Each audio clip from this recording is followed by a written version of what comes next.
This is the Vale Renegades podcast brought to you by Nick and Sam from the local Vale Renegades club at Firestorm. We are the new hosts for the podcast and we will be talking about everything 10th edition as well as upcoming events and things happening in the club. Hope you enjoy this episode.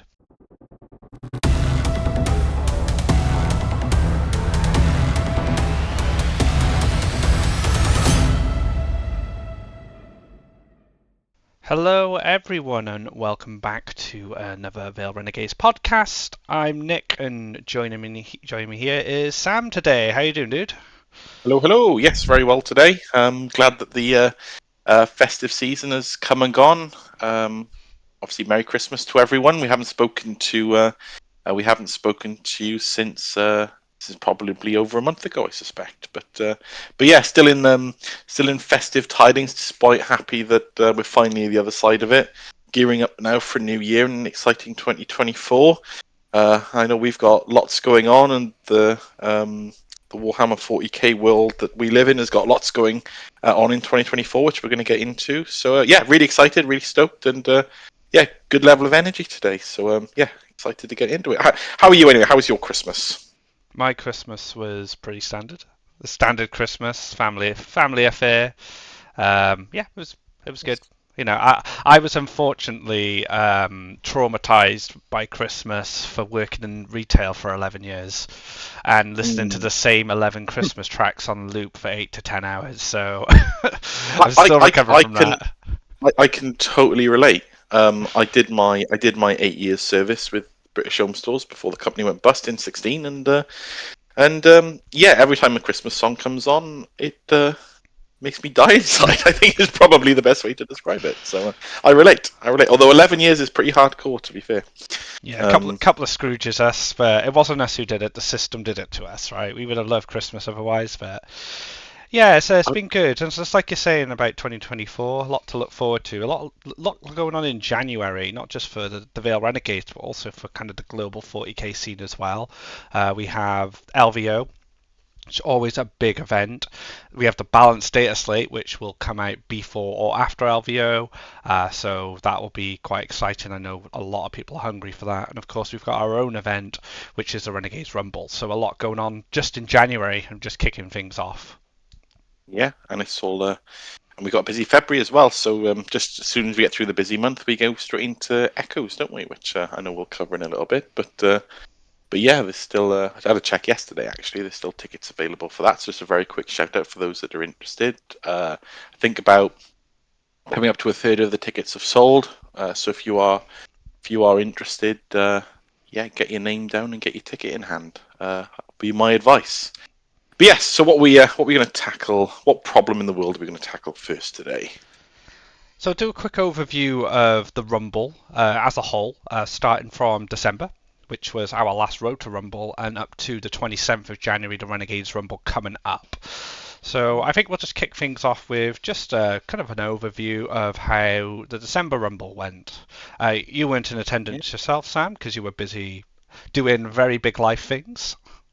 Yes, a lot of life things this December, but I think I spoke to a couple of the guys yesterday, and I was very keen to sort of get back into a bit more of a normal now and play some more games. But yeah, despite being on the sidelines, yeah, I heard some interesting stories from the last Rumble, some interesting outcomes as well, which I'm sure you're going to grace us with. Yeah, so top three as stands, we had John McCarthy on Ultramarines. He did win the November Rumble with Eldar. He is sick and tired of playing Eldar in its current state. Don't blame him. I played Eldar at this event in its current state, and I'm also sick and tired of it, and I haven't even played it that much. So he came third. Liam Keane took Canoptic Court Necrons, so it was the first time we got to see, kind of in our local community at least, how Necrons are doing on the table. Really strong. Liam and I had a game on TTS a few weeks ago where we played the Votan Necron matchup. Seemed quite even. I think I had a bit of a swing towards the end, but overall Necron's looking strong. And finally, taking the gold, we have Chris Lewis on Dark Angels. You know, Chris has been quite dedicated to Dark Angels this edition. He's had a dip into Tyranids every now and then as he got his models painted up, but you know, sticking with those Dark Boys and doing pretty well. No, it's absolutely amazing results from everyone there, of course, and everyone who attended. But really nice, refresh to see a few new names creeping in the top three, and massive well done to John and Liam, but particularly what an outstanding performance from Chris. I mean, I wasn't there, but looking over the results and of course the final placings, clearly did a really solid job and deserves it. So massive well done, guys, and Chris, massive well done to you. Really impressed. Yeah, big shout outs to Reese as well, Reese Lewis, Chris's son, who did really well. Like, he's just started dipping into the competitive scene, had a great performance. Faris has been constantly improving, attending our events as well. And we also had Gareth Willis come to this event with Space Wolf cavalry spam, and he did exceptionally Someone well. has to do it. Yeah, Yeah. someone has to do it. Okay. But he did really well. So massive shouts to everyone who came. We had a 22 player turnout, I want to say, off the top of my head. So Yep. which just goes to show that our community is growing, and the hunger for that kind of one day monthly event is there. So big shouts to you guys. So I'm Um, guessing that had a bit of a shake around on the qualification table, maybe. Certainly did. So for those of you who don't know, our Rumble events that we have every month are a build up to this one kind of top eight final with something called the best of the rest run alongside it. This is kind of like the end of year tournament to show who's performed the best overall in our kind of club event. So the road to the Rumble has a top eight. And then if you don't make the top eight, you can basically enter the best of the rest, which I think we had loads of players last year for the best of the rest. I think it was like 20 plus alongside the top eight. So it's always a Yeah. really competitive environment. Who Yeah. have we got at the top eight then? Well, I just gonna before jumping into that, just to say I think that already 11 people have signed up for Best of the Rest, so it looks like it's up for a very good turnout again. Because there's a lot of names on the sign up list that we probably expect to be there that obviously haven't put their name down yet. So already looking encouraging. But onto the top eight. I think it's first worth acknowledging that Chris made it into the top eight because he's going to be away, isn't going to be attending the event. So not to take anything away, but massive well done to Chris. He would have been Chris Scriveney would have of course qualified. So as it currently stands, or how the Rumble has finished, I suppose, and who's qualified in eighth place or amended eighth place, we have Alex Nash. So massive well done to Alex. In seventh place, we had yourself, Nick. I know you were a little bit worried, weren't you, about getting up there, but you've clearly done what you needed to do. So congratulations, you've obviously qualified. Sixth place was myself. I think I'm a little lucky there. I've obviously missed the November and December rumbles, so I did have to cross my fingers and hope what I'd done earlier in the year would hold out, and thankfully it did, although I did drop a peg or two. We had Pete Pihilla come in fifth place, so massive well done, Pete. Liam Keane in fourth. This will be my third top eight rumble. I think this is probably the first time, at least from my memory, that I've seen Liam there. So big well done. Nice to have you along. Third place we've got John McCarthy. Now John's tentative for attending the event, so there might be a little shake up with the ninth place person moving up if John isn't able to. But at least for the time being, we've got John qualifying in third. Second place, we've got Ben Harris, resident, I was going to say resident Orc, but resident Grot player. Consistently performing well in the sessions he's attended, and well deserved second place qualifier there. And in first place in the Rumble series, we had Andy Lewis. So our top eight currently is Andy, big well done to you, followed by Ben, John, Liam, Pete, myself, yourself, Nick, and then Alex Nash. Now I won't spoil it, but if there does transpire to be room in the top eight for someone to shift up, the person who's in ninth, will be offered a place. So you know who you are. If you don't, the results are up on the website, linked through the Discord. Just have that in mind as a possibility. But yeah, really exciting. Definitely a load of, as per every year actually, of from what I've seen absolutely in the last 3 years, some really strong contenders sat in the best of the rest pool, who absolutely could have just as easily been within the top 8. It's very much down to how games would have gone and how event turnouts would have been and results and whatnot over the course of the year. But some huge players still in the best of the rest category. But for those listening to the podcast, and for those that have taken part in the Rumble series for a game or 2 or 3 or more over the course of the year, the best of the rest event is much more relaxed.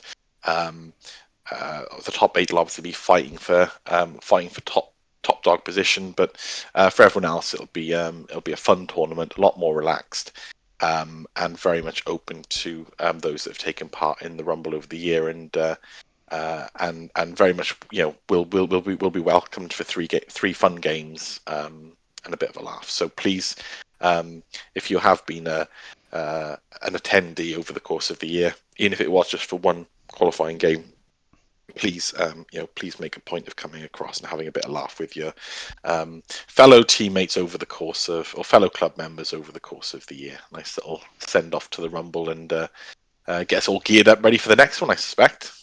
But there you go. I'll stop waffling, and I'm going to hand back over to you, Nick. I do think you can just attend the best of the rest, even if you didn't play in a Rumble before. So if this is a good opportunity for you to dip your toe in a tournament scene, and with not too much of a commitment, like Sam said, it's a very relaxed environment as far as like the players mentality goes. When you're in the game, there might be a bit more competitive edge depending on what your goals are, but overall, everyone's super lovely in our community and in our region. So be a great opportunity.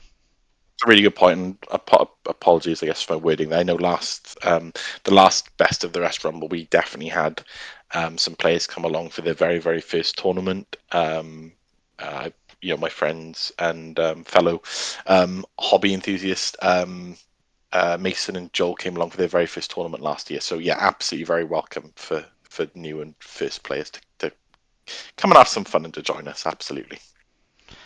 And I think the big thing about this Renegades Rumble, and I think it's something a lot of players are excited for, it will be the first tournament in our region that will have the balanced data slate, which everyone is super excited for now, because I feel the meta has kind of been figured out right now and we could do with a shake-up. So balanced data slate, top 8, it's going to make top 8 even more interesting, especially with the balanced data slate.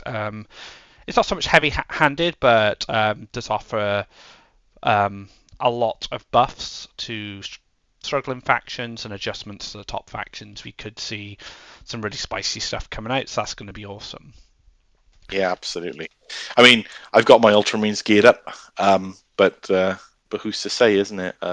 Very looking forward to see what happens for not just my armies. Obviously, what you come against and what you see and what's common could all change. So it could be very interesting event. And again, a good lot of practice for everyone else to come and join and play with the new data slate as well. Which will gear up towards Echoes, which is in February, which is probably the largest singles event on the balanced data slate and a great way to kick off the new year. So if you need to like some reps with your list, get in 3 games in one day at the best of the rest is a great opportunity to try those out. So yeah, Echoes on the horizon, Renegades Rumble, end of January, data slate, a lot going on already. Speaking of the data slate, I'd like to pick your brain on what you'd like to see changed, or what you'd see adjusted, what you'd like to see buff. What's your wish list so far for the data slate? All right, so I think first off, and this is going to be very biased, but hey, you asked me, so you're going to get my biased answer. I'd like to see, a few bits with sisters, get some points changes. Nothing. Did someone just join us and just say hello? That was Steve. Yeah, that was Steve. Hi, Steve. I just There we I go. just booted him out. Guest appearance completely throw me off tangent. Yeah. So of course it was Steve. Anyway, yeah, sisters. So I don't think by any means they're in a bad place. They've got a lot of good things going for them at the moment, despite the fact nothing's changed. Just massively in contradiction to what we spoke very early in 10th edition. But yeah, there's a lot of dead units in the codex that just does not compete with some of the stronger choices. You've got dominions, retributors. Yeah, they don't just they don't carry the same utility or the same purpose or strength that they used to have back in ninth, and they're massively overshadowed by other options. So I don't know what the fix is for them. I know we don't typically see rules changes heavily in the data slate outside of sort of blanket rules. So whether there is room for points changes, maybe I'm not sure, but yeah, there seems to be a codex. It's not really a codex, is it? It's an index. The Sisters Index has got a lot of just dead units in there at the moment, sadly. So that'd be my first choice. Would be a little look at that. Secondly, I mean, Space Marines would be my other army. I think Space Marines are in a really good place at the moment. I don't necessarily think it's overpowered in any stretch. I wouldn't necessarily expect a tone down, but what I would probably suggest is some of the detachments. Are, they are inherently a lot stronger than some of the other ones. So maybe if there's some sort of tweaking there, possibly. But again, not a major rush for me there. I think, like I said, Space Marines are in a good place. Obviously, we've only just had AdMech and Necrons. No, because of my I guess busy month or two, I haven't been hugely up to speed, I guess, with how the new codexes are getting on. Obviously, as we've seen in the last Rumble, Liam and his Necrons performed well, but I wouldn't want to hazard any suggestions there as such. I think AdMech are in a bit of a dumpster at the moment with how the Yeah, codex turned out. It's a shame. We have AdMech players within the community who are really looking forward to AdMech being viable again. It's been a long time for them. no, So correct me if I'm yeah, wrong. That's a keyword issue, I think, isn't it? Like it's very much sort of separated out into the different almost sub factions, isn't it? And a lot of things can't benefit from um, certain buffs or abilities. Am I right in saying that? I was chatting with my brother actually, and that was kind of the way I understood it. Um, I think it's you deeper could, than that. Unfortunately, I think yeah, there's. I think as I just to echo what you said about sisters, I think there's some data sheet issues as well that weren't mm, addressed. Uh, not I don't know. Andy would probably be the best person to kind of go through this. Maybe there is something in that codex that people haven't spotted yet, but kind of mm, from the initial views, you look at the Necron codex, you're like, oh wow, this is all really good, and then you look at the Admech codex, you go, hmm, where's the good yeah, stuff? Like, there's not any kind of nothing kind of jumps out and says, oh wow, this could be really good, this could be really strong. They haven't quite had that, and I don't know how GW do their codex writing. I have an impression, and correct me if I'm wrong in the comments, that they have separate people do separate codexes, so they don't have one team doing the whole mm, codexes. They kind of divvy it out between writers, and you kind of saw that last edition with Drakari, Admech, Tyranids. They were like Votan, even though we never saw the light of day. They were like some of the big offenders. So I don't know. I think there are bigger problems in AdMech that need to be addressed. Whether GW will straight away or they'll let time and the meta adjust first. I don't know. it's an interesting one because there's a lot of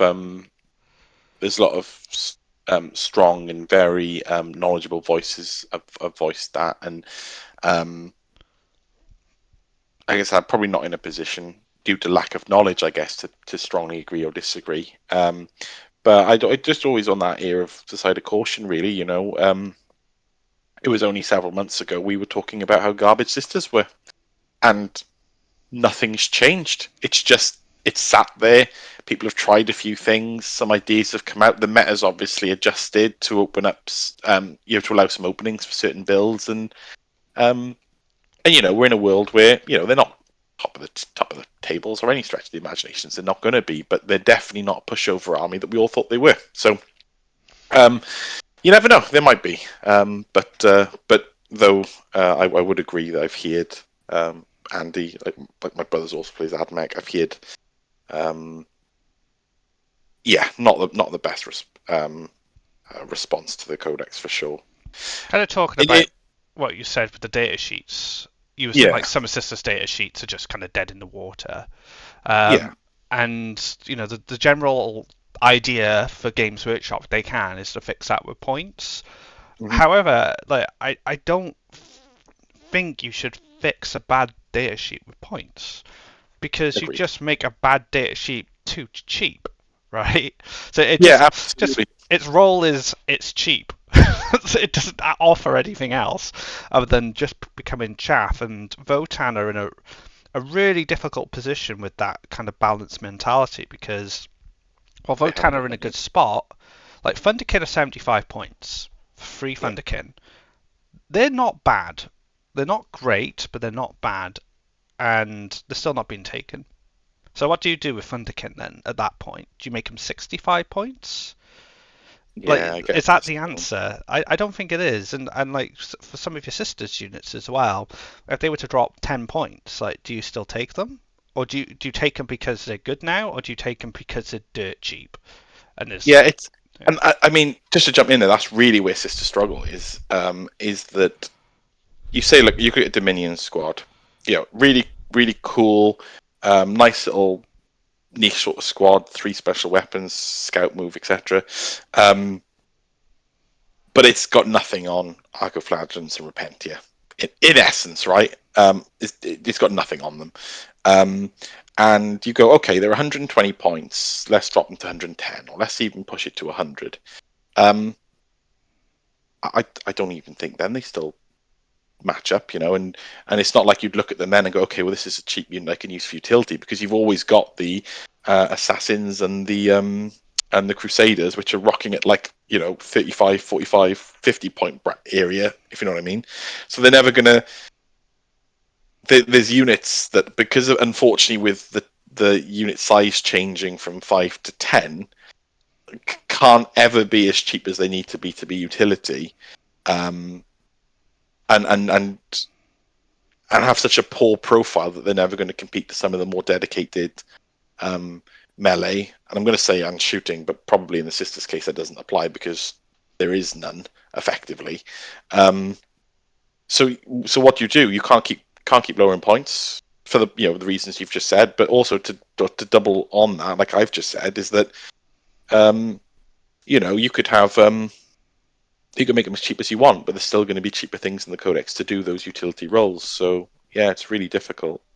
And that's just back on you have that Votan don't. Like, you can make all that stuff dirt cheap, but if the data sheet's bad, it's just a cheap bad data sheet. Like, well, and also the additional problem with Votan, to a true degree, is the fact there's about 3 data sheets, right? So, exactly. So what happens if you can put 3 of each into half of 2,000 points, and you're left there like, well, what makes up the rest of the army? I just don't know. On your original question around data sheet changes, there's obviously other factions that could use some support, and some factions that could probably be reined down a little bit. With the change to devastating wounds, Custodes effectively lost use of their entire ability to have a 4-up against small wounds. It's almost like a pointless, almost pointless buff at this point, isn't it? And with the combination of the unit size adjustments, they became one of the, probably the rightly so, toughest elite factions, to probably one of the softest, really, elite factions, in my personal opinion. So, solution there, probably not sure. That might be more of another adjustment to dev wounds more than anything. Whether invulnerable saves can be taken in that place. I was thinking about this the other day with Custodies. So I think the obvious change is that their ability for the 4-up Feel No Pain against mortals, just add dev wounds into that. Right, so you get 4-up Feel No Pain against mortals and devastating wounds. But I don't think that's a long-term fix because that is a detachment rule. So when the Custodian Codex come out, that durability will only be exclusively available to that detachment. And in a world, the way the game is right now, and I've had a chat with a few people about this. AP1 in most cases, based on how terrain works and how terrain layouts are, doesn't mean anything, right? AP1 is just AP0. So you need AP2 to become AP1 in shooting at least. So when you shoot a custodian guard, you're not going to shoot them with AP1 because it's not going to do anything because they're going to be on the 2-up. So you need to be essentially AP3 to start killing them. But most armies these days either have a bucket of dice that are AP1 or nothing, or a lot of direct shots that are high AP. And there's kind of no middle of the road for custodies in that sense. You either get killed by weight of dice or you get killed by more targeted shots. Like Forge Fiends in their current state just eat an entire unit of custodies. Your hyper elite guys, they're just going to die. So I actually think they need a more long-term solution to this, and maybe it'll come to Codex, and it probably will involve datasheet changes. But I think the only way for me at the moment you give them that extra durability is you give them all an extra wound each. Because if a 2-up save is not enough, then surely +1 toughness isn't going to be enough. So maybe an extra wound. I don't know. Agree, it's really tough. No, I don't disagree. And if you look at some of the changes we've seen in the Space Marines Codex with the the company heroes have 4 wounds. Sorry, and you've also got Terminators. In some cases, having 4 wounds or being able to upgrade to 4 wounds with a Storm Shield. Is it out of the realms of possibility that you'd expect a Custodian to be tougher? I think lore-wise you would, right? I think so, and that does help mitigate the damage 3 weapons, the plasma that exists out there. Yeah, I don't think that's a bad shout at all. On to the Forge Fiend, back onto the whole data slate piece. The Chaos Space Marines army rule, the Dark Pact is unbelievably strong. And it obviously isn't just a Forge Fiend thing. I mean, almost everything they do is just made simply better, isn't it? And it's very strong. Having those sort of key, I guess what they'd be called sort of like core rulebook abilities put onto all of the attacks made for little or no, in most cases, negative, is extremely strong. And I think when you compare that to some of the other faction abilities that some of the races in 40k have, it's just like a 4-up Feel No Pain against mortal wounds. Yeah, 4-up Feel No Pain against mortal wounds. For sisters, +1 to hit or +1 to wound, but you get the +1 to wound when you're basically already dead. Yeah, it's absurd. In a world where Oath of Moment gets toned down, which it absolutely needed to do, that was only against one thing, right? Whereas the Chaos Space Marine one is really good, and you get to apply it onto whatever you want to kill. So I think that's the thing. I mean, the Forge Fiends have always been really strong since 10th edition came about. We've gone through several sort of minor tweaks, I suppose, on our journey through 10th so far, and I think that is a faction rule combined with a particular unit that's gone somewhat ignored, despite how good it is. So yeah, I think there's something in there. Perhaps I haven't really thought about what my suggestion would be. I guess, but definitely an area to look at. I have a suggestion which Chaos players are not going to like. I'm not saying I'm right with these suggestion guys. It's just kind of the way I think about it. If you do a Dark Pact, you just take the malls. That's the price you pay. That's the cost. The problem with Dark Yeah, Pact right now, there is no cost.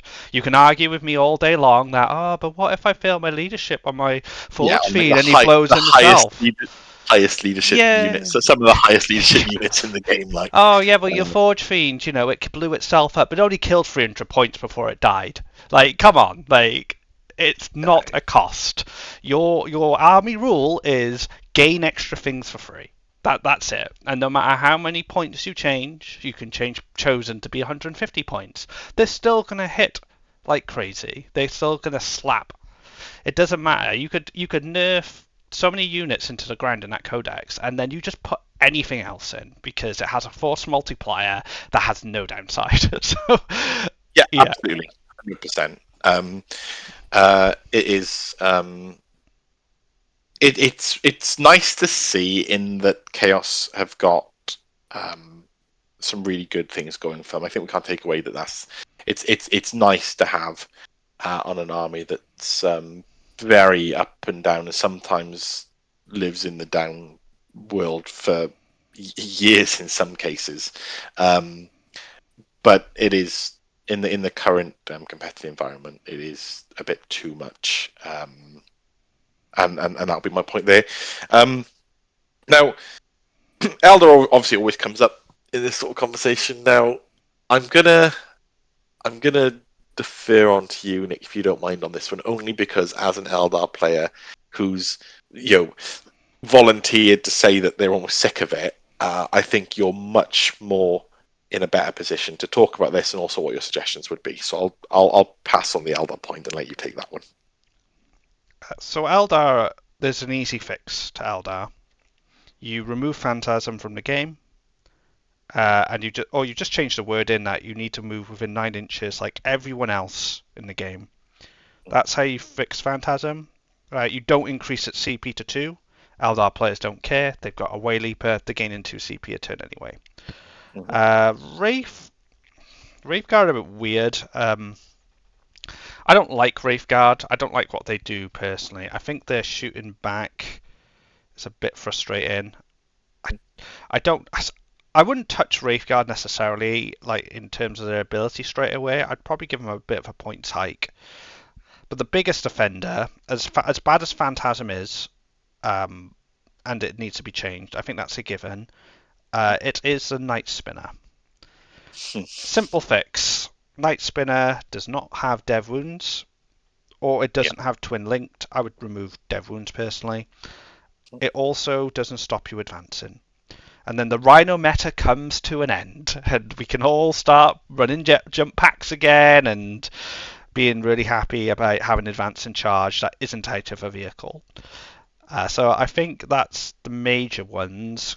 Points, it's tricky. I think Eldar has builds outside of its current form. I don't know if you can preempt how well they will do. One thing I think that does need a points change is the Yinkan again. I would just personally, I just point to points right at the game. She's just not a unit that should be doing that. If she was in her 9th edition form, where she could not advance, she could not charge. If she teleports in her turn, that would be great. That would be a nice change. But the only other guy is Fugan. Why is that man like 110 points? He shoots a super melter gun.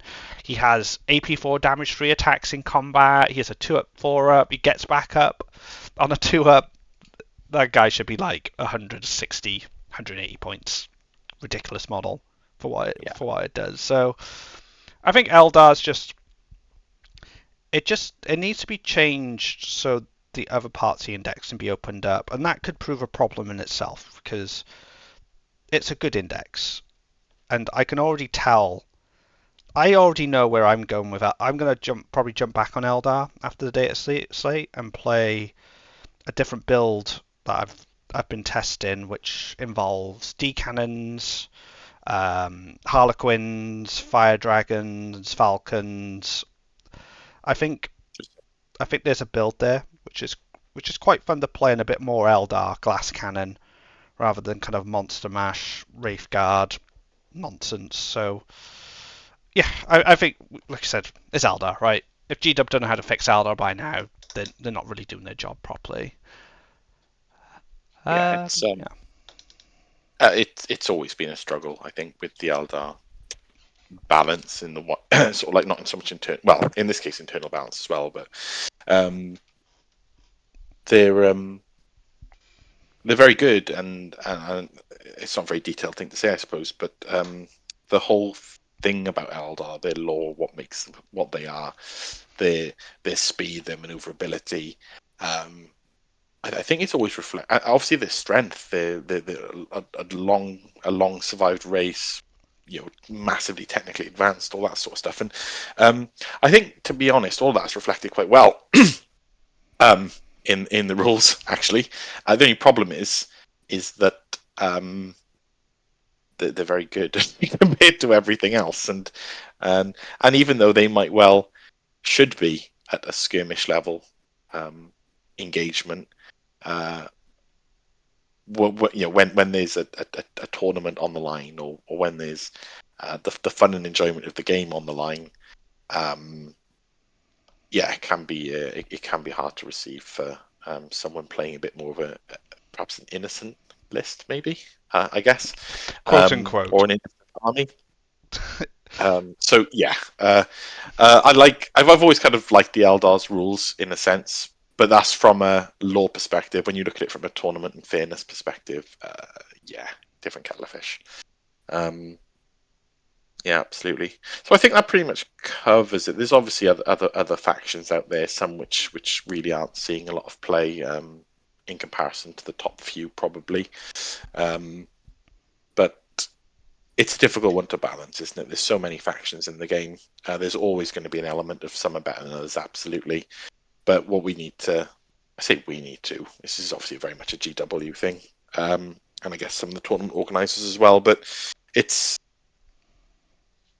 the broken stuff needs to be identified quickly, and the broken stuff needs to be addressed either at core rule level or at tournament organizer level to allow for a fair playing field, where people can demonstrate their skill at the game, their knowledge of the rules, their sequencing, positioning, timing, all those key things, which unfortunately can get lost with the inherent power of the army that's being played, drowning out the skill perhaps of the person wielding it. So I'd like to see obviously Games Workshop. I know everyone probably agree with that point, but also those running events to not just accept the fact that some things are brokenly good, therefore they will win, and we will see lots of them. I guess my view would be, let's see a bit more to try and try our best. Everyone try their best to balance it so that anyone can come to any event with a well balanced, maintained and strong army, and not have to worry about 3 or 4 people bringing Chaos Space Marines or Eldar, and therefore they will be the 3 or 4 at the top. We're close. If you get what I mean. We're close. Yeah. I think there are a few armies that definitely need to be watched going into, and maybe even preemptively addressed. Because when the top dogs fall, new top dogs rise. Yeah. And I heard some kind of on other podcasts and with other commentators in the game that World Eaters. There are no other podcasts. We are the only podcast. Yeah, World Eaters a potential problem moving forward. Maybe even Death Guard. Mm-hmm. Death Guard have a lot of potential. Yeah.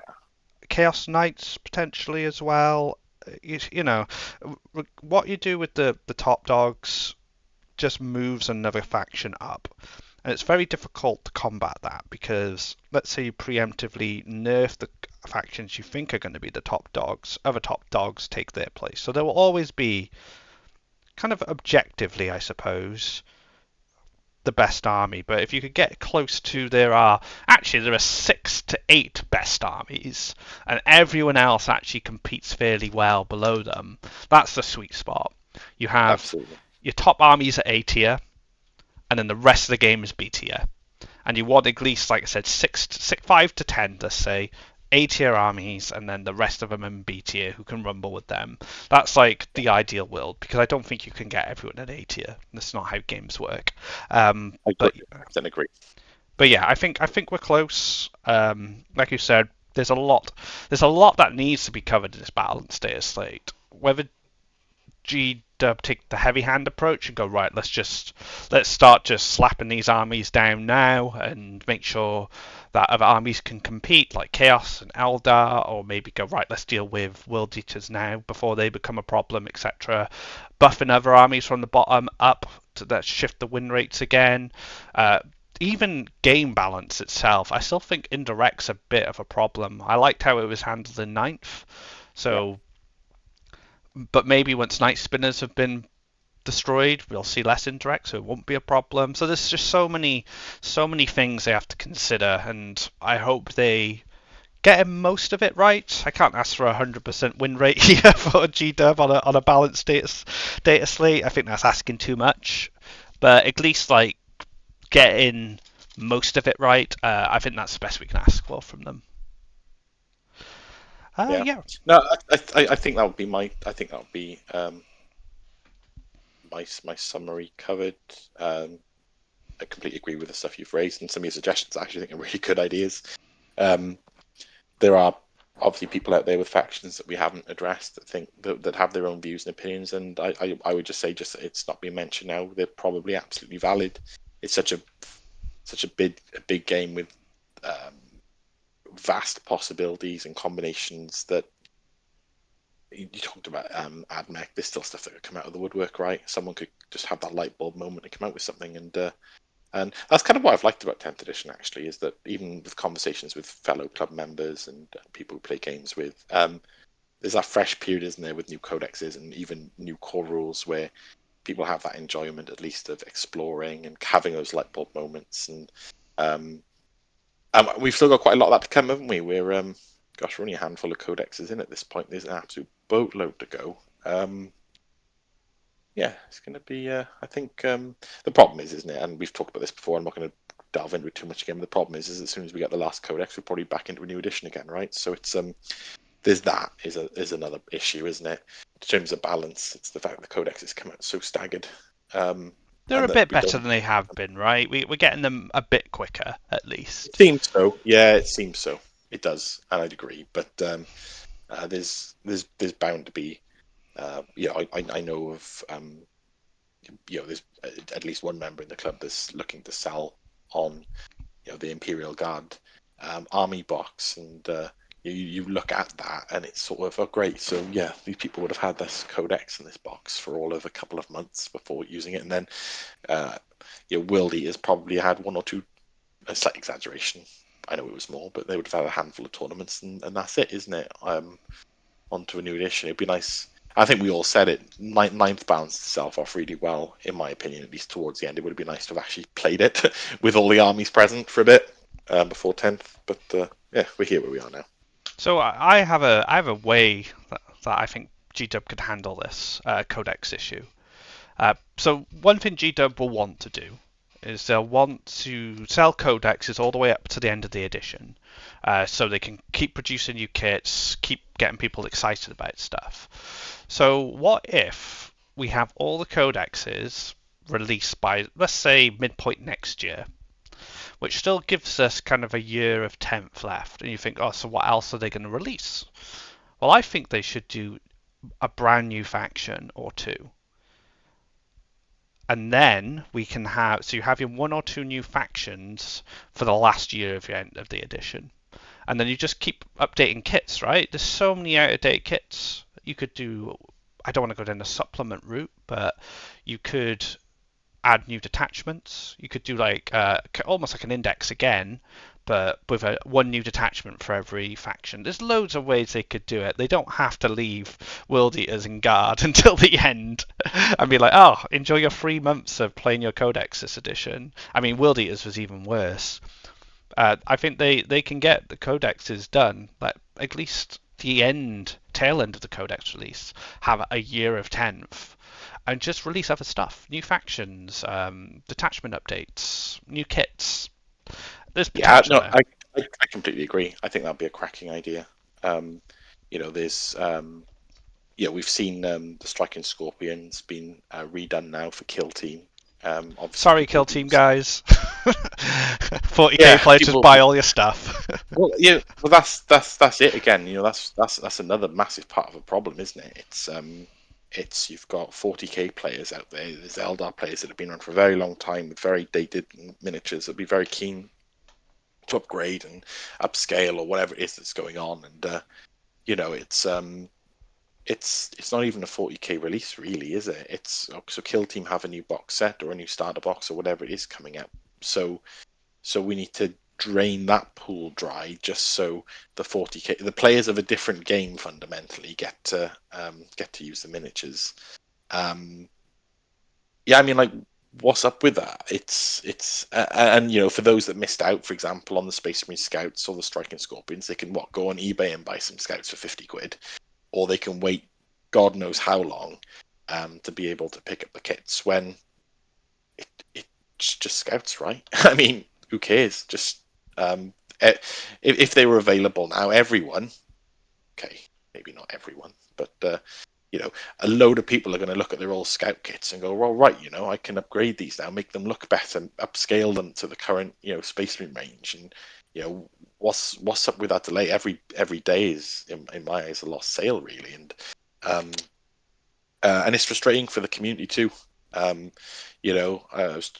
mentioned him a couple of times today. I've been talking to my brother only in the car. It was the other day, yesterday or the day before, and we're like, so what do you do now? You missed the 10 o'clock pre-release when everything gets sold out in like 3 seconds, and there you are now thinking, oh, do I need to get new bases now for my old Scouts? And why should you? It's a model you've purchased.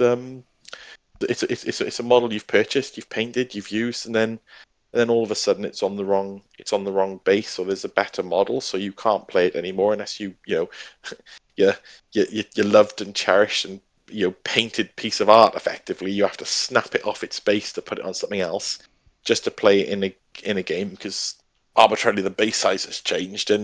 And your other alternative, which would be, oh, let's give Games Workshop more money to buy myself a new kit. Oh no, I can't even do that.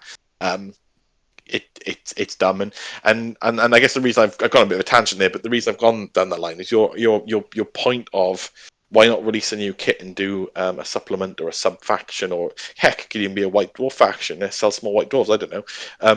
Why don't you not you personally? Why don't Games Workshop go? Okay, we've got some new Striking Scorpions coming out. Let's do a 40k release because they're a 40k sodding miniature. We'll put them in the Kill Team box sets as well. So for those Kill Team players out there, they want to get their hands on the Scorpions versus Scouts kit. Good on them. But for the 40k community, they can have a Karandras and Striking Scorpion theme supplement. So they can go, I can play it. Yeah, it might not necessarily be super competitive, right? But it could be a themed army. It could be a themed supplement. Crusader content. Crusade, yeah, absolutely. Really good check. Crusade, casual, whatever. And they can go, okay, cool. There's a supplement faction. It's a bit different. We've been playing. I don't know. We'll stick with Eldar. We've been playing Eldar for years or months of this particular edition. It's a nice little injection of something new. There's new miniatures to go with it as well, so that's exciting. And then for the perhaps the other parts of the 40k community, probably slightly more the competitive side, not to draw lines between, but then there's a box they can go and buy, and if they need their Scouts on bigger bases, or if they want their Striking Scorpions to be the updated size, then all well and good. Because it does, and sorry to keep going on this, but it does draw some distinctions as well between what should and shouldn't be used. Stand-in models are typically fine, but are the new Striking Scorpions technically the right models to use in 40k? Not really, Technically, no. because Are they base not too? size. Yeah, yeah, and are they not too big as well? Yeah. If the if there hasn't been an official, these ones are out, these ones are in movement in the 40k world, excluding obviously Kill Team, is that technically right? And that's probably not so much of an issue with infantry models, admittedly, but it'd be an interesting topic across the table, possibly, if someone was to raise the fact that, I don't know, someone's miniatures are slightly bigger or maybe slightly smaller than they should be, despite the fact they are still Games Workshop kits. They're still striking scorpions or whatever. It's the base I don't know. size that needs clarity, especially for scorpions, because scorpions are on, and scouts actually. So scouts are on 25 mils, the old Scouts, yeah, ones. yeah, the old ones are on small 25 mils. Yeah, the new 100% ones. not on 25 mils anymore. Let's be honest, they're going to be on 28s. Same with scorpions. Scorpions are on 25s. Yeah, Uh, so yeah, GW are really bad at this. So they released this Kill Team box. Don't think of the ramifications it has in 40k from a model selling point of view, but also from a rules point of view. And they don't clarify what the base size, official base size, is for a scout in 40k or a striking scorpion. And this isn't yeah, actually the first time they've made this mistake. And I don't. There's a bit of foresight involved, I think, and it's not always easy. Kazakin had the same problem.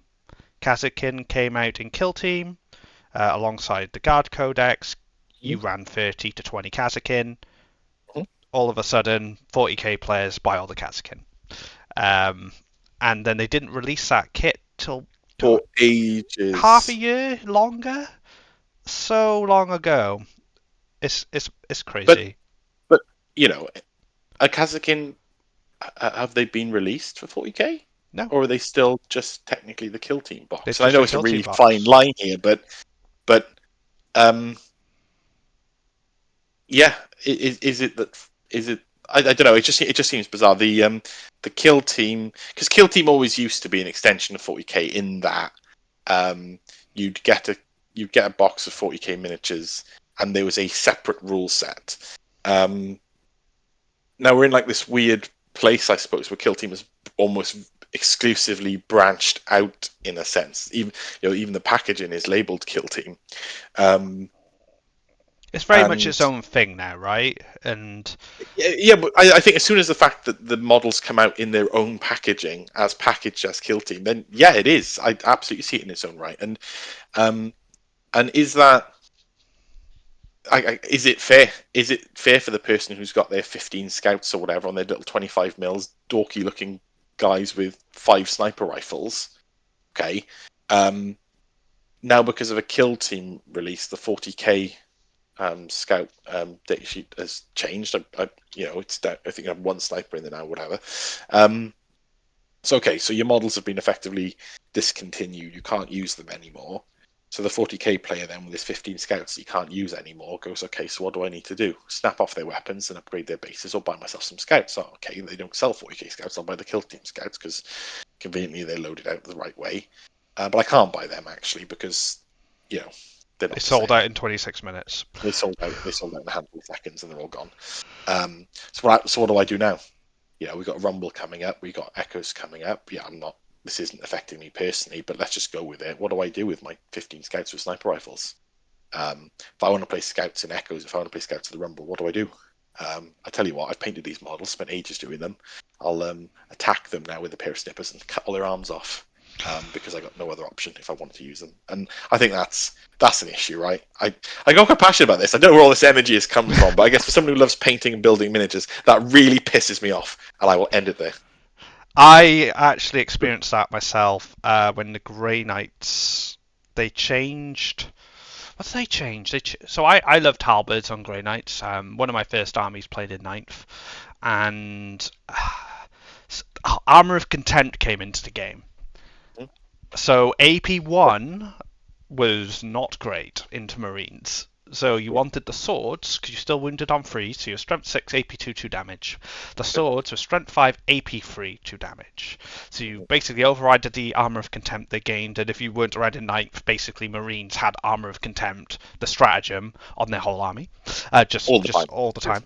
So to to retain a I didn't do it to all of them, but to a lot of them, to retain their competitive edge for the Grey Knights, I snapped all their halberds off and then had to paint and replace them all with swords. And I had to buy swords on eBay.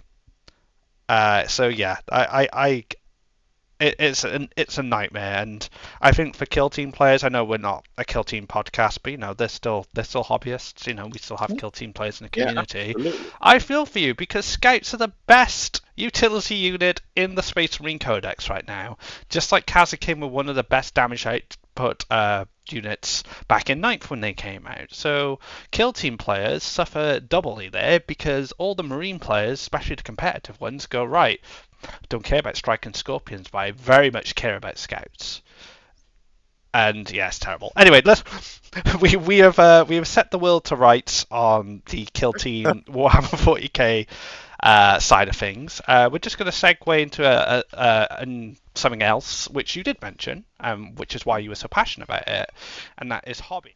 As this is a longer episode, we're going to take a quick break here so you guys can pause or refill your water and your paint pots, and carry on listening to us. So we'll be back very shortly.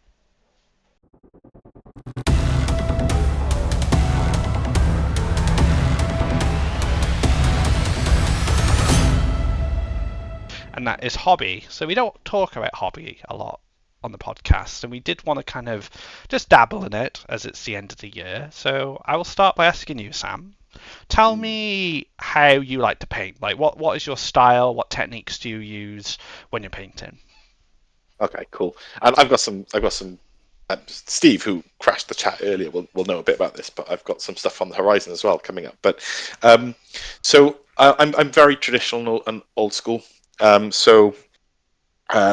The first, the first army I properly put a lot of time and focus in was my Sisters of Battle. They're a little bit worn and torn now through a lot of use. But yeah, when I started with Sisters, I wanted it to be it's a couple of years ago now. I wanted it to be my personal work of art in a sense. I was going to spend my time. I wasn't going to rush it through for a tournament or anything like that.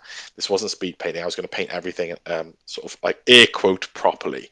And by properly, what I mean by that is that I wanted to go through the GW style, sort of like the table ready kind of level, maybe pushing a little bit army on parade, but basically the whole base base shade and highlight in essence, using the good old trusty paintbrush.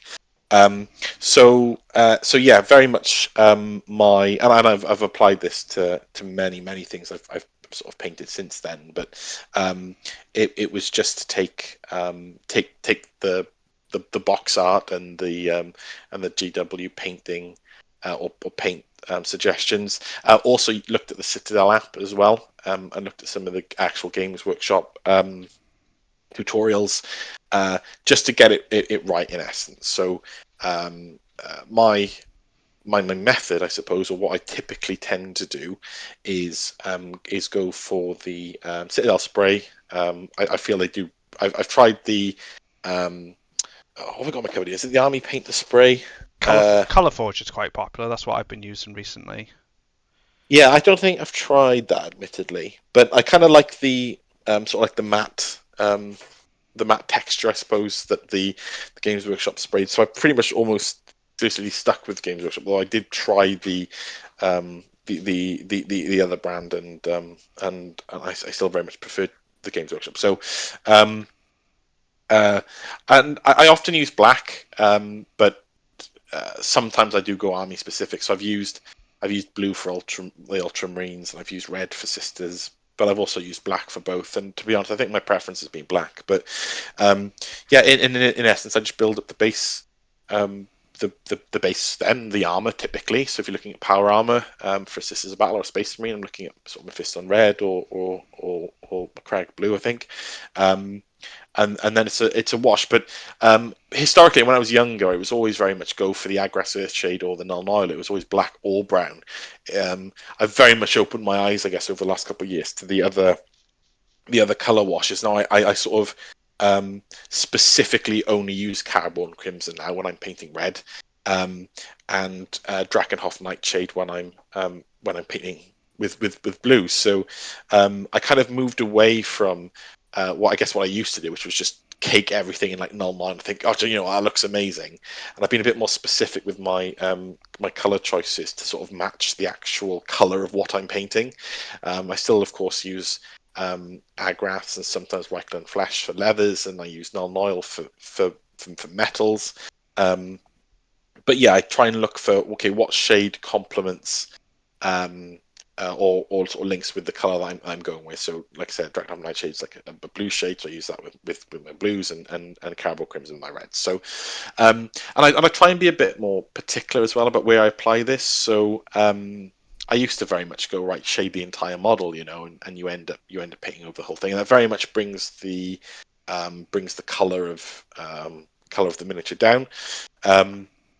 So, and again, particularly with things like vehicles, where you've got, if you look at a standard Space Marine vehicle, you've got some very hard edges in there and some recessions and lines. You can apply the wash a bit more. I tend to find I apply the wash a bit more particular now into the areas that need it, because I'm going to be going back over with the base color anyway. I want to tidy up the panels, tidy up any areas where the wash has come outside of perhaps the crevice or the line or whatever it might be. So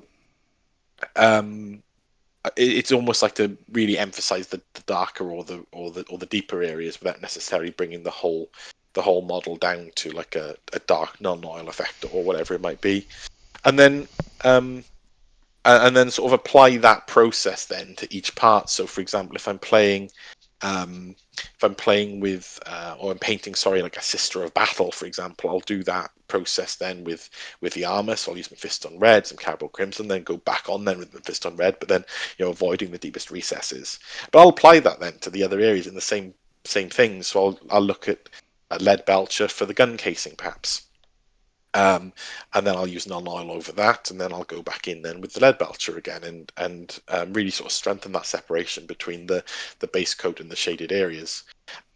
And from that point, it's just building up with lighter colours and either a dry brush or an edge highlight or whatever your preferred highlighting sort of method would be then with a lighter colour.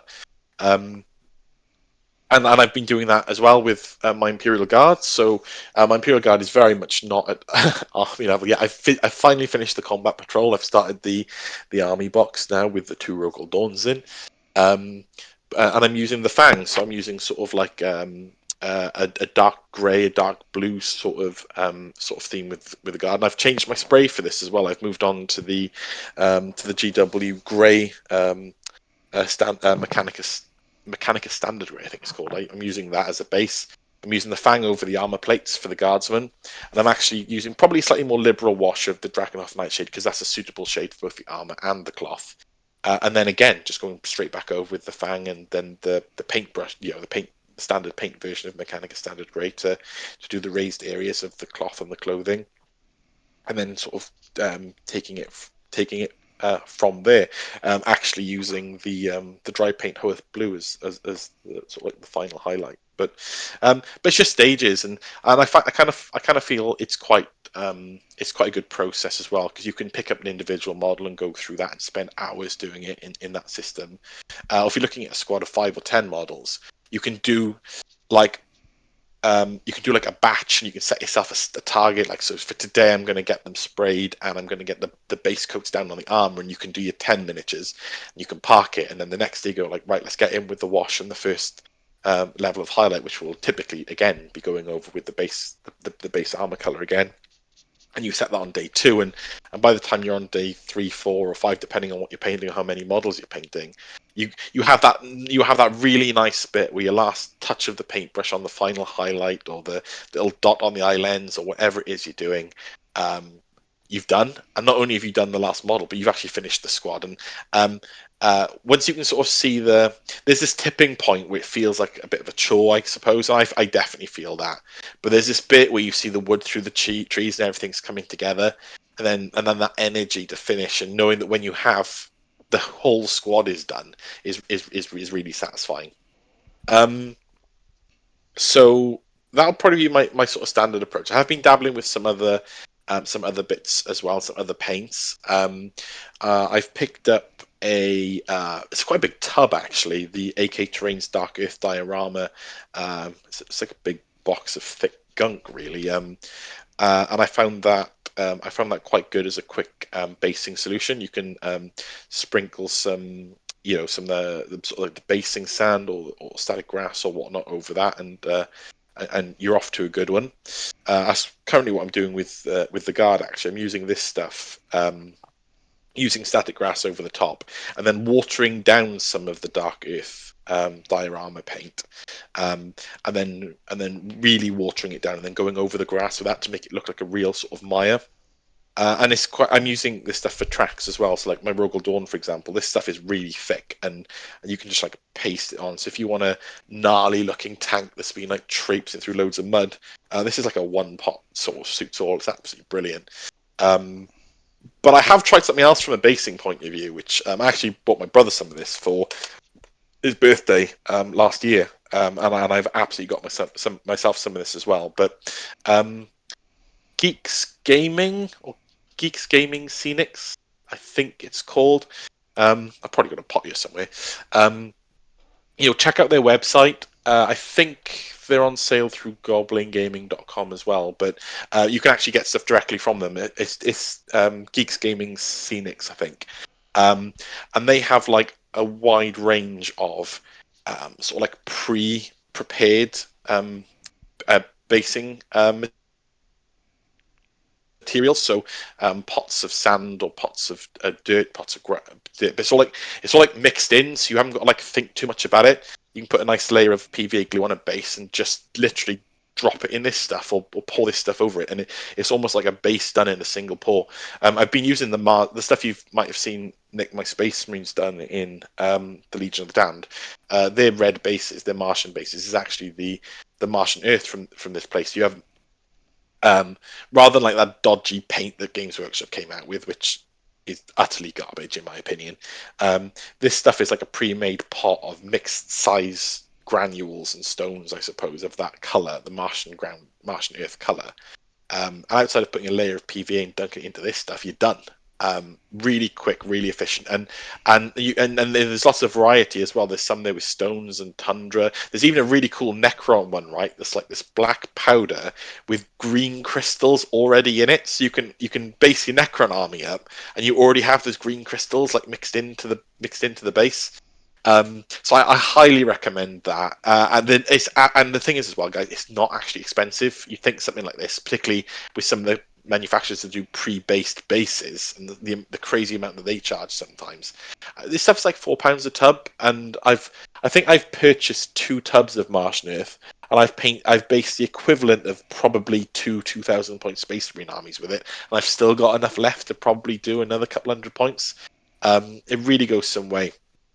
And even though it's probably a bit unnecessary, they do this PVA spray as well. So once you've based, and this doesn't necessarily have to be just with their own basing stuff, but once you've based your miniature, how are you going to do it? If you're using any sort of powders or debris or materials or grass, whatever it might be you're using for your bases, they actually have like a nice little PVA spray. Now it locks it all in. It's just like really watery PVA, and you spray it on, and it locks it all in. That's available on the same website as well. Again, I think Goblin Gaming do it, but it's brill. Now, if you've got your model already on the base and you've based it, I'd be a bit careful with the spray, because the last thing you want is shiny PVA all over the feet of your miniatures. And I've got around that by using kind of a bit like a dropper bottle for the stuff, so you can actually get right in and just do 1 or 2 drops, and it's so watery, it just like absorbs all into your basing material you've got in your base, and then when it dries, it obviously ties everything in. So that's 2 recommendations for me. Is look at Geeks. I think it's called Geeks Gaming Scenics.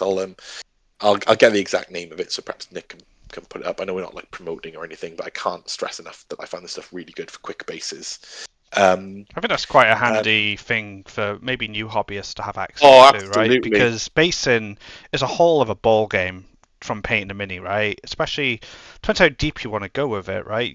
You could see people do crazy bases, and it can be simple, something as simple as stir land mud, wait for it to dry, wash in Agrax Earthshade base, thumbs up. But if you have these kind of like pots available, which kind of have a bit more of a dynamic base Absolutely. into it, I mean, why not, And right? If you're only and going to it's slap so some quick. It's Earthshade on, so it's worth quick. it. Yeah, it's and again, I can't stress. It's like it's the same time, right? That what you've done, your Sterling Mud and your again, this whole Dark Earth diorama stuff from AK beats Sterling Mud through the ground as well. Oh yeah. Um, but you put that in your base, like you say, you dry brush it, done. For the time that takes, why not just plaster some PBA on a base and dunk it in this stuff, and already you've got grass, you've got stones, you've got sand, you've got gravel, and you you've you've got a lot more going on. And for those that are prepping for tournaments, or you know what it's going to be, Nick. We're going to be getting ready for echoes, and then there's going to be some sort of brain spark or light bulb moment or data slate update, and all of a sudden then we're out doing what we always do, and that's buy more sodding miniatures, and then we're like, oh crap, we're going to paint bases now in like a day or something stupid. And I I've been there a few times, as you know, and this stuff has been so good to get a really quick result that actually looks good and doesn't look rushed. I highly recommend it. It does all the work Now, for you, right? That's the it, point of it. yeah, it's just PVA and PVA in the base and dunk, you're done, and it's brill. And I mentioned just at the very start, because I know I've been talking quite passionately, because I guess painting is something which I'm really, really into. But I've also ordered myself a Harder and Steinbeck Ultra 2024 airbrush, which I am waiting to be delivered. Our resin, one of our resin airbrush experts, dare I say, I Steve would has say kindly expert offered at this point. I've heard you guys talk about it. as kindly offered to sort of help settle me in with that world. But yeah, I can't share a lot of there. I do have an airbrush, but it was only a cheap one from Amazon, so I want to give it a go. I'm gonna be trying to get into airbrushing more from a wanting to try something new, um, and get good at something else, and hopefully add a little speed to some of the more tournament kind of painting projects that come around occasionally. And by that I mean, unfortunately, I'd love to spend hours on every single miniature I've got, but the real world is that when you've got a week to prepare for a tournament and you've got 10, 20, 30, 40 miniatures to paint, I'm hoping that this will take that edge off a little bit, and allow me to be a little bit faster to get tabletop ready.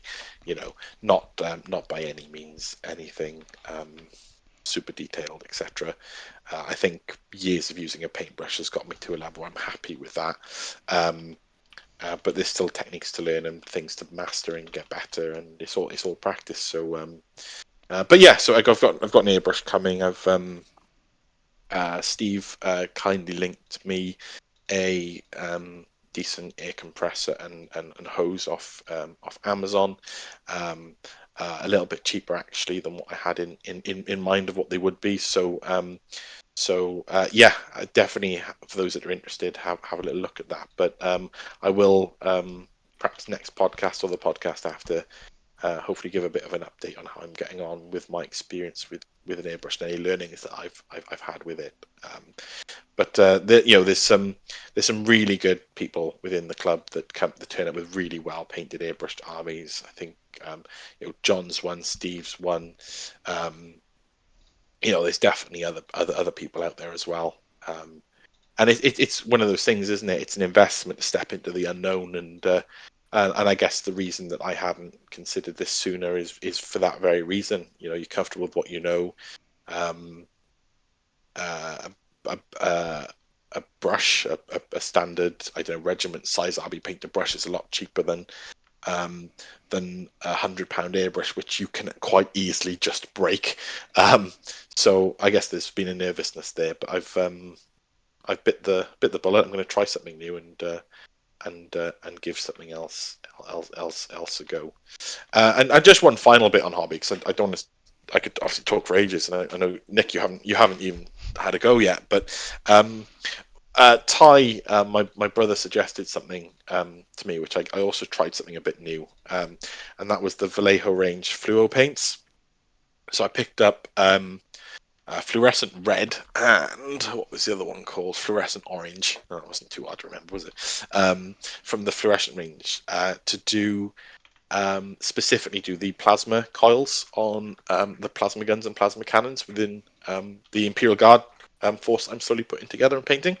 Um, Jesus, that stuff is bright, and it is really good for plasma. My brother's done quite a lot with the blues, sort of the blue range, but it was him that actually painted his I think it was his Hell Blasters with Dark Angels Hell Blasters with the red and orange paints. And if you want a plasma effect that's going to stand out without ages of highlighting into bright whites, this stuff is sort of one coat bright as hell, and it stands out really well.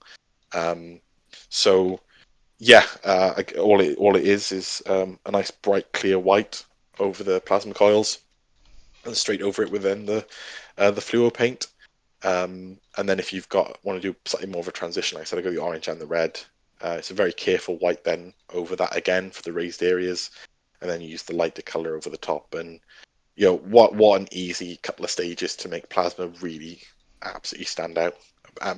Particularly if you've gone for quite like a dark, grim dark theme, perhaps on your Space Marines or like my Imperial Guard are very dark with a blue and grey. Having a bright orange plasma coil, yeah, it looks awesome. Yeah, really worth giving them a shout. And they weren't. I think they were £2 something a pot, maybe £2.50. They weren't. They didn't. It wasn't something that broke the bank just to give it a go. That's the Vallejo Game Color Fluo range. They're quite good too. I might actually try that myself because I've got plasma in my Marine army, and I didn't really thought about going to a bit more fluorescent because I just usually just paint it orange, Troll Slayer. Then I'll do like a light version of like Wild Run, and then I'll add like a bit of yellow to it and a bit of white to it and just build it up. But if I could just get that all done in one, sign me up. So what you've just said is exactly what I. So I started my guard. I did that right. You start off with red, and you transition to orange, and you go to yellow. You got a little bit of white, and you've done, pardon me, several stages then to get an effect, and it's still matte, right?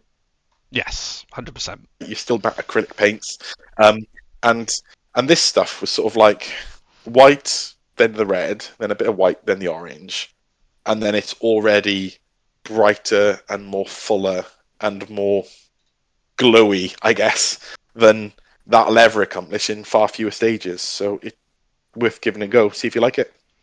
Yeah, I'll give it a shot. It does sound. It sounds like something I would use.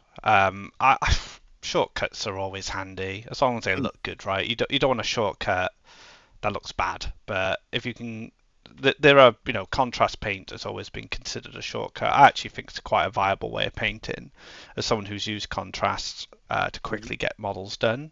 I don't use it as much anymore. I've developed a new technique which I prefer, but yeah, any shortcuts to paint, especially when you're painting on mass. I'm looking at you, Horde armies. Take them, take them every time. So I'm curious then. So what was you've sort of moved away a little bit from contrast paints because you've found a system that you like. So what is it you're doing now that you're preferring? So I dry brush. I love dry brushing. I find It it the is, most enjoyable way to paint for me personally. I don't know about yeah. you. No, But dry brushing is great, but I remember particularly when I was quite new into the hobby. The realization of how good things look after a dry brush was a bit like wow, and how easy is that? Yeah, massive fan of dry brushing. I find dry brushing is better on models that have trim and kind of like a lot of detail on like shoulder pads and stuff. Like you can do a lot.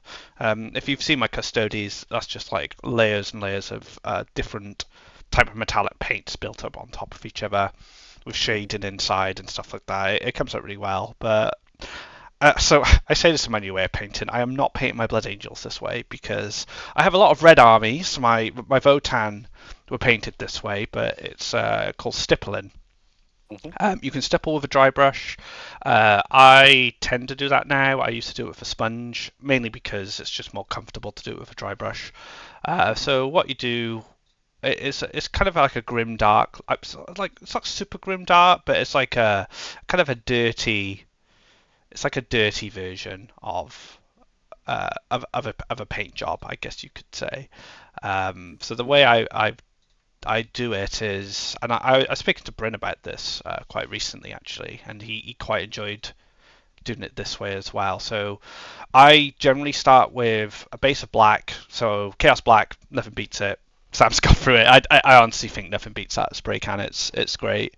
I then do a light. I say light. I do kind of like a thin coat of brown over the top. So I just use Rhinox hide. It's the brown Hmm. I own. So I do a thin coat of Rhinox brown, and then I choose the darkest color of whatever tone I'm doing. So for red, I think it's Rojo from Vallejo. Okay. I think the closest to that would be the corn red. I think I actually own now. A word bear's red. So very close to word bear's red. And then what you do is so basically the word bear's red is what the red looks like after it's been battered. So you stipple, so that this is dabbing your dry brush or your sponge over the armor panels with this red. So you've got this brown underneath and then you have this red. I don't know how this works with other colours, but I've only done it with red. And then Hmm. you do a lighter stipple of your next tone of red. So that's Mephiston red for me. So and then you stipple that on as well gently. So it looks almost like the armor started as a brighter red, but over time it's gotten dirty and worn and torn. And then finally you do an even lighter Evil Sun's red. So that's your brightest red. So that's the color the armor was originally. Essentially, that's what you're trying to achieve. So it looks like Evil Sun's red is how it started. It's now this dirty, horrible brown red because it's not been maintained in a long time, and you use that on your edges. So you do it on kind of like the center of your flattest panels, and then you do it on your edges, and then you just take a paintbrush and then you start adding like marks in of like a dark metal, black metal from Metal and Alchemy is really good. You could use lead belcher. That's what I used to use. And then in all the recesses, you fill that up with Adrax. Hmm. So just to make it look darker in those recesses, especially on like Votan, like half guard, you've got this like gap between the armor panels on the shoulders, so that Yep. darkens up. And that's it. And you just do that across the whole armor, and that gives you your kind of your base coat, I suppose. And your edge highlights, you can edge highlight if you want, but you usually pick them up with the sponge, Hmm. and then you just do the detail from there. So you just paint whatever color you want their Balkans or their Volkites to be, if we're talking about Votan. Um, and that's basically it. And I've done that with tanks. That's how I paint tanks, dry brushing, I stipple in. So I build up light on panels through just going up a color. So for my Eldar's purple, so I have like Xenos purple as the base coat. So I dry brush that just normally. Then I stipple it on the second coat, and then I move up to the next purple. I can't think what the name is. But then you stipple that just on the light on the panels, where the light would hit the panels, and then you stipple the center of the panels with that lighter tone again, and then you can use that for the edges. And it's literally just dabbing. If a good person who shows you how to do this is the owner of Elements Games, Artis Opus. Hmm. He's got a YouTube channel which is excellent, which covers that. For the grim dark stuff, I learned that from a guy. Oh, what's his name? I think it's Trovarian Miniatures. Okay. That's how I learned the stippling to make it more grim dark. So he did that with a Blood Angel. So I just did that with a Votan. So all my painting has been learned from YouTube. YouTube taught me how to paint. And dry brushing is the most fun I've had with it. And my Blood Angels, I'm actually not dry brushing at all. Okay. I've gone more traditional. So I just spray them Sanguinary Red, which is the Colourforge spray. I then do a thin coat of Mephiston Red on top, just to give it just a second layer. I then use, so this is something that I know Gundam model enthusiasts use, which is panel liner, a Yeah. panel line. So I've got a dark brown panel line. So I do all the cracks and all the recesses in panel liner. It's more like an ink Yeah. and like agrax, so you can basically just push the brush that comes with it into the corner, and then it will spread across, say, like the shoulder pad inner panels. It also adds a dark tone as well. So if you have like, I don't know, maybe the knee is like underneath the knee is not being hit by the light, you actually get a bit of a dark tone from that already. So you only need to brush up, which I do with a Mephiston Red, then any of the bits that wouldn't have any darkness, so that you just hold the panel line. And then I'm just doing a light coat of Evil Sun's Red on wherever light will hit it. So I've gone for a more traditional um, kind of painting method for the Blood Angels, just to do something different, because otherwise I'd just be doing the exact same paint scheme I did for my Votan, but on Space Marines, because they're red also. So just mixing it up. So I'm sure I'll go back to my dry brushing eventually, but that's what I'm up to at the moment. From another sort of piece of, I guess, utility on the tool belt that's not probably at to the disposal of people who've come in through very much through the GW way of doing things. Panliner is another good shout out. Actually, is a really useful and good tool for vehicle armor lines. You see them a lot on Space Marine tanks and armor as well. Yeah, grab some Panliner and give it a go. It's quite eye opening. It's really good. It's amazing. I wish I had it for my Votan, if I'm honest. I Mhm. wish I'd used it on them.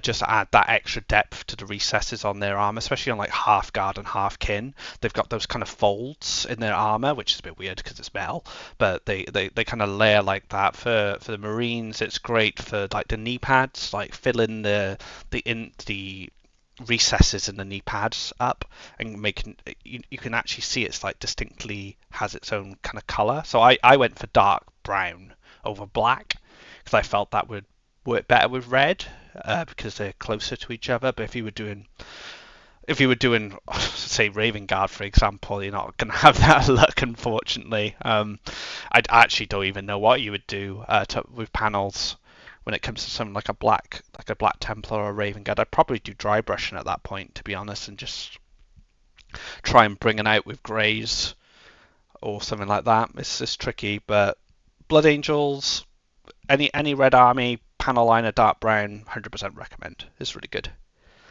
I am just on the black armor piece. I find the fact that Games Workshop do two particularly good base blacks is helpful.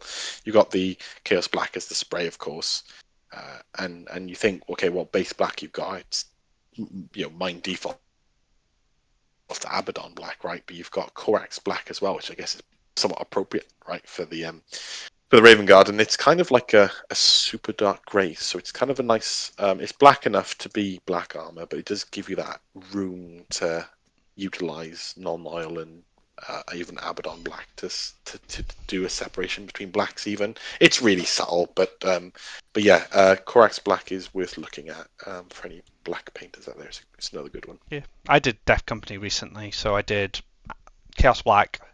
I then used Chorus Black to just do kind of like the top of the knee pads, for example, that are hit by the light. Yeah, Give it a bit more depth, right? I didn't use Abaddon Black. Well, I based it in Abaddon in like a thin coat of Abaddon Black. I've gone off Abaddon Black, to be honest. Mine keep drying up. It's really annoying. But for the highlights, I used is it Fenrisian Grey, which is almost like yeah. a bluey grey. Yeah, it's an interesting one because a lot of people do different things for their edge highlights and their highlighting of black. But yeah, absolutely any sort of grey.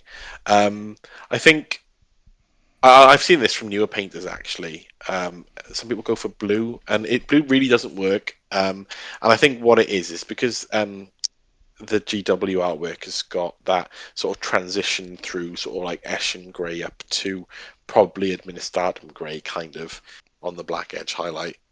It kind of looks a bit bluish, and I think by that sort of like new paint, cut the corner, sort of go straight in, and they'll use something like McCrag blue maybe to do the black, and it really isn't. It really doesn't look right. Obviously, each to their own, very much so.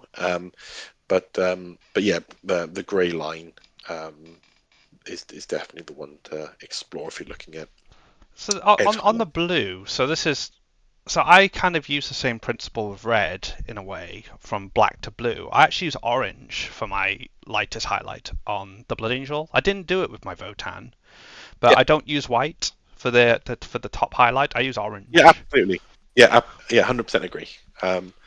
Yeah, 100% agree. Orange. Uh, yeah, there's a lot of good oranges for sure. The I'm trying to think of the name of the oh, it's like Astaroth Red, I think it is. It's like a red dry brush, but it comes out very much more like an orange, and that's what I used on my Sisters of Battle. And it's basically the same as what you've said, Nick. It's called Astaroth Red, but it's basically an orange. It's orange. Yeah, orange is great. Like I think that's one color G-Dub got right with orange. Mm, There are a lot yellow. Ugh, we've talked about this. You saved me with Avaland Sunset. If you're painting yellow, guys, I was using Uriel and Flash Gits. Fine for edge highlighting, horrible for base coating. But Sam actually saved me and suggested Avaland Sunset. Beautiful, absolutely beautiful, and it works really well with panel liner because it's quite a dark yellow when you panel line all the recesses on, say, a Space Marine's helmet. It actually works quite well because they kind of your edge highlights come out more, and then your panel liner recesses look deeper. It's really good. I'd recommend it. absolutely. Yeah, it's almost a standard requirement if you're looking at yellow. Evelyn Sunset's a good one. And it never looks bright enough in the tin on the tin in the pot. It always looks really dark in the pot, but yeah, when you get it on your miniature, it's definitely a good one. Basing, on the other hand, I've never actually used any of the quick basing. So I did ice on my Votan. So that Yeah, was Baharoff blue, and then I mixed in a bit of white and like kind of wet blended like a nice surface, and I added like kind of like stiff like dabs or stippled some Ice Storm from Vallejo, which is kind of more grey kind of blue to give it a bit of variation. And I just use that. I think AK Interactive snow sprinkles. yeah, I used that, but I've started using some of the GW one, which is Valhalla something. So for the AK Interactive one looks more like melted ice, and the Valhalla looks like snow. So I'm starting to mix that up a bit. I'm doing desert for the Blood Angels because I wanted a yellow to red contrast. So that is just AK Interactive Desert Sand. I just slap that on. I bought some Colourforge basin sand, fine basin sand. I just sprinkle that over conservatively. I find if I made it too liberal, I lose the desert sand. It gets lost in the real sand, so I do a bit more liberally, and that's it. That's all I've done for them. I've gone for more of a quicker one, and then my Custodes, which is probably my most my most worked on basin. So that was what's it called? Rocky Terrain, I think. AK Interactive, Rocky Terrain, Rough Terrain diorama. So I put that mhm, on. I then sprinkled Battlefield Debris on from Army Painter. I let that dry. I base it in Reinhawk's Hide, I think. I then dry brush it Steel Legion Drab. I then wash it in Agrax Earthshade, and then I dry brush it again in Steel Legion Drab, and then I gently dry brush it in Zandri Grey. Zandri Dust, sorry. So you build up like almost like 3 to 4 layers of colour, and then I added PVA glue and added some grass, nice. army painted grass. So that's probably the deepest kind of basin I've ever done. I really liked it. It looks cool. Like there's a lot of variation to it with the like little grass tufts on it as It's well. it's quite intensive though, isn't it? And I implore you to go and have a little look at Geeks Gaming Scenics, and I bet you'll find one in there, and you'll think, wow, that's exactly what I want to achieve. And then there's that realization, it's dunk your base in a pot of the stuff and it's done. It's surprisingly good, but no, your custodies definitely. You can see the effort's gone in there. You can tell that with a lot of things, can't you? With painting and hobbying, it's someone's put a lot of time and effort into it. It definitely shows out. But there are some helpful hints and knacks out there, and tools and supplies to help. Because we've all got busy lives, right? I haven't. The last 2 months, I've not done any painting, and it's so much on my mind, that I want to make some progress. I want to get some stuff done. I don't want it to start feeling like a chore that hasn't, that's sort of like lurking in the background, and it's hard sometimes. It's a hobby, and you need to be able to enjoy your hobbies. And I suppose, unfortunately, in this sort of type of hobby, sometimes you do feel the pressure to get stuff done, particularly if you're getting ready for a tournament or a game, or your mate's coming over and you want to show it off, or whatever it is. And, there are some really good things that there to help it take that pressure off a little bit, make it a little bit quicker. But I do need to, this conversation has very much inspired me. I'm quite keen to get on this bloody Rogel Dawn, get the damn thing finished. It's finding that balance, isn't it, between kind of like what you want to achieve with your painting. Like if you get an army painted, if you want it to be best painted winner, you have to be a bit of a realist, right? It's going to take a lot of time, and maybe it's something you want to achieve. Say like for now, I want to submit an army winning, the best painted winning army for Echoes this year. Probably not going to happen. But for next year, like if I built up over a year's time, taking my time with each individual Space Marine or whatever model it is, there's a better chance of that happening. So it's that bit of realism, right? Time takes a lot of time to paint. Like if you want to paint super well, but there are also great shortcuts that help you. Your models look amazing, even if you don't have all that time to paint. Dry brushing's a great one. Airbrushing's a great one. So it's just finding one that suits you. I couldn't use an airbrush personally. I don't have the space, but I think the noise would drive my partner crazy. From the what are they what do they use? What's the noise? They're Well, not engines. no, it's an interesting point, because like I said, earlier on, I did buy a cheap airbrush from Amazon, and it's an air compressor. It That's allows the one. it allows the obviously the air to push through the whole mechanism to sort of like molecularize the paint, or whatever the word is, and get it out the end. But very technical terms there. But yeah, that one was it's almost like a constant on. You plug it into the wall socket. It's loud. It is like you've got a petrol generator next to you, and yeah, it can absolutely take from you, give you a headache. But that being said, that's obviously a consideration, right? And people who make and sell airbrushes and compressors want people to buy them, right? So it's a problem that it's being sought to overcome, and it does unfortunately come with a price ticket. But there are, like for example, the compressor I've ordered now, it's £80, I think. The idea is that I'm not going to have noise as a problem when I'm airbrushing. So it's it depends on what compressor you get. But yeah, if you're going to do what I did initially, and that was go, oh, that's 20 quid or 22 quid, whatever it was on Amazon, I'll get that. Look, airbrush and compressor and hose all in one nice little cheap kit. Yeah, you're gonna have a headache.